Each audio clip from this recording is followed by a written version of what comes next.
because I refuse to surrender my rights. Fight on, because I've been trained by adversity and tried by fire, because I'm from Brooklyn, because I'm a part of a fellowship of fighters. Fight on, because I won't slow down. I won't back up. And you can rest assured that I won't shut up either. My mission is clear. I'm focused. I'm prepared. I'm ready. I'm not afraid of no president. Donald Trump, we're ready for you. We're coming for you. I believe the Attorney General of New York is going to get charged by the feds here criminally. I think this is going to be a big deal. I think it is a case that is being undercovered right now, even in the right-wing media. I've been surprised that this hasn't gotten more attention. Also heard from intelligence sources today out of New York, Eric, that subpoenas have gone out to mortgage companies, insurance companies, and title companies regarding Tish James. Subpoenas have been sent out now to the companies that brought them in under oath to go before a grand jury. So there's movement, is what the story is I just got last night. Okay. There's movement.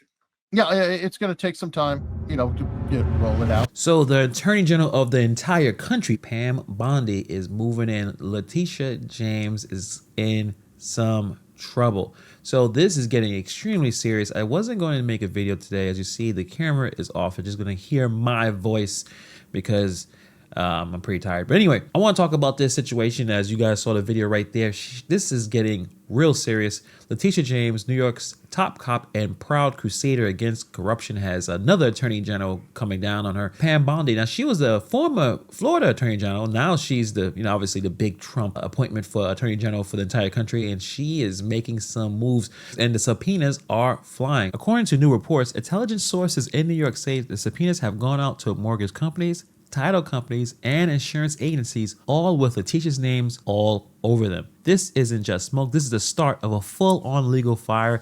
And what is at stake here is not just James's job or her reputation. We're talking about potential perjury, wire fraud, and mortgage fraud charges if the allegations hold up. This could lead to disbarment, forced resignation, and even jail time.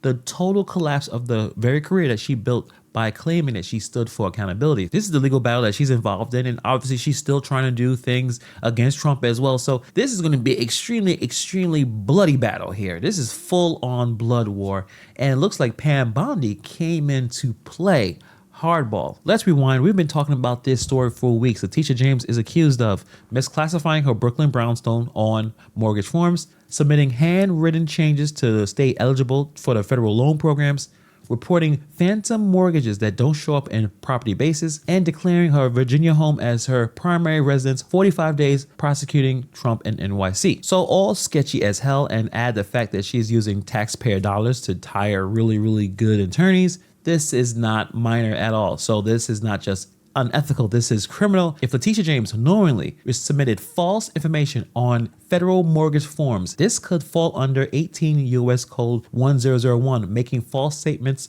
to a government agency. That's a felony. If she used mail or electronic communication to carry out these alleged deceptions, this could trigger wire fraud or mail fraud charges. On top of that, misrepresenting residency or property use to gain financial advantages, especially from programs like HAMP, isn't just a paperwork mistake. This is mortgage fraud under federal and state law. And remember, this is the same AG who prosecuted landlords and developers for doing the exact same thing. It's just not a good look.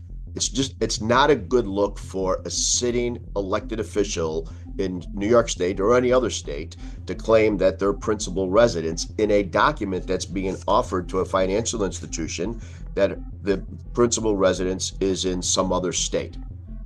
It's not a good look because of what, some of the dynamics that you've raised. I mean, she's made similar allegations in the context of the lawsuit that ended up costing Trump over $400 million in a judgment, and there's still an appeal ongoing there. So if the allegations are true, we're looking at a situation where the top law enforcement in New York may have broken the very laws that she's sworn to uphold. So this is not just some political gotcha moment. This is about whether a powerful official lied to the government for financial gain and then used public money to cover her defense. If that's not criminal, what the hell is? So what is Pam Bondi doing? She's definitely not watching this from the sidelines, so sources say that she's helping push a deeper probe into this mess. With subpoenas now landing on multiple financial institutions, this isn't just speculation anymore. This is legal chess, and Letitia James might be running out of moves.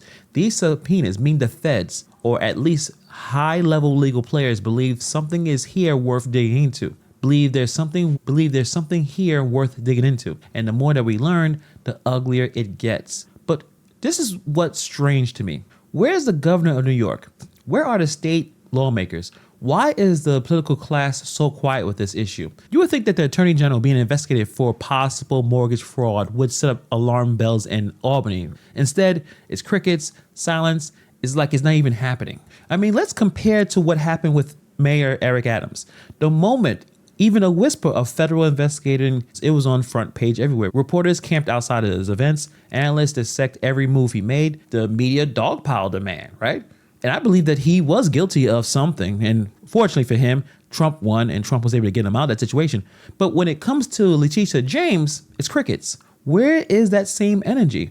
Why isn't she being held to the same standard? Why aren't the press and the political machine demanding answers from her the same way they did to Adams? That's exactly why these kind of videos are doing really well on YouTube, not just me, but other creators, because the mainstream media is acting like this is not a big deal. They're not even covering it.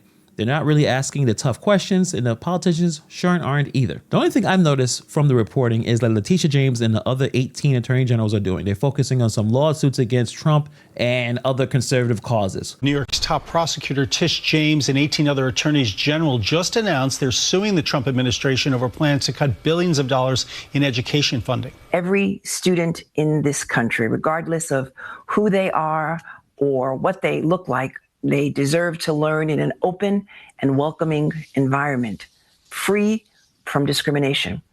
And that is not just what my fellow attorneys general and I believe, that's the law. And again, while completely ignoring the serious allegations facing her, the bias is pretty obvious and it's pretty painful. Let's talk about all of it. Let's talk about the $41,000 in private jet flights. Let's talk about the questionable mortgage paperwork. Let's talk about the subpoenas that are flying across New York. Because if the shoe was on the other foot, you know this would be wall-to-wall coverage. It's like everyone in power is pretending like this doesn't matter. But it does, because if these allegations are true, this isn't just a scandal. This is a potential criminal conspiracy involving lies to banks, federal programs, and the taxpayers. So the question isn't just what Letitia James did, it's also why everyone around her is trying so hard not to talk about it. Let's be real, if this were any other public official, they'd be already sweating under the pressure. But this is Letitia James, the same person who went after Trump, who positioned herself as untouchable. But now we're seeing that full circle moment. The watchdog is being watched. Pam Bondi getting very aggressive is something that I know Letitia James had to know that this was going to be happening. But this changes the whole tone of the scandal, because it's not just critics or internet sleuths anymore. This is legal operators sending official subpoenas and pushing for criminal accountability. So what's the possible fallout? If the mortgage documents don't match what she filed with the government, if those phantom mortgages don't really exist, if her residency claims were intentionally misleading, we're not just talking about bad optics. We're talking about possible federal charges, real ones. And if Pam Bondi keeps pushing, this can turn into an indictment level situation. So, subpoenas, mortgage fraud, out-of-state residency games. The story is spiraling fast, and I guarantee it is not over. So what you guys think? Do you think that Pam Bondi is going to expose this person? Or do you think this is all just political warfare? Let me know in the comments below. And if you're interested in this kind of content, going after basically the corrupt, the scammers, the people who go out there taking advantage of others, if you're interested in that kind of content, subscribe to the channel. We're getting close to 100,000 subscribers. It is absolutely mind-boggling. Starting this 5 years ago, and we are getting close to that play button. So if you have been checking out this content for a while and you got to the point of this video towards the end, hit the subscribe as we get to 100,000 subscribers. Thank you for taking time to watch this video, and I'll see you guys in the next video.